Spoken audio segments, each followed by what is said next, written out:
Grand democratic alliance Sindh जो worker convention मटियारीअ में GDA Sindh के सदर पीर सदरुद्दीन शाह राशिदीअ जी सदारत में जीडीए अॻवान सैयद हाजी जलाल शाह ॼामोट जी रिहाइशगाह ते मुनक़िद कयो वियो।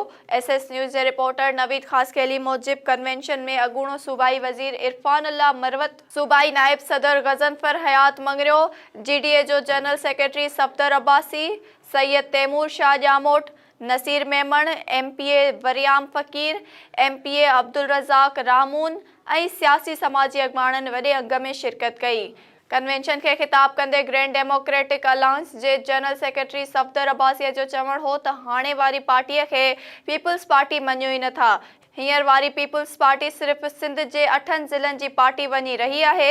पीपल्स पार्टी सिंध खे तबाह करे छॾियो, उन करे हाणे जीडीए सिंध जी मालिकीअ लाइ मैदान ते लथी आहे।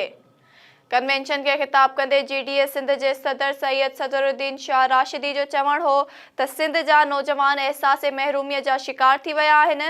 उन करे सलाह मशवरे खां पोइ फ़ैसिलो कयो आहे त ग्रैंड डेमोक्रेटिक अलायंस खे सरगर्म करे सिंध जे नौजवाननि खे पीपल्स पार्टीअ जो मुतबादिल प्लेटफॉर्म ॾिनो वेंदो।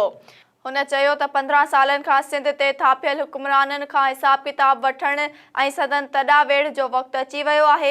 पीपल्स पार्टी पोएं 15 सालनि खां अहिड़ो हशर कयो आहे जो मोहन जो दड़ो बि अॼोकी सिंध खां बहितर पोज़ीशन में हुयो।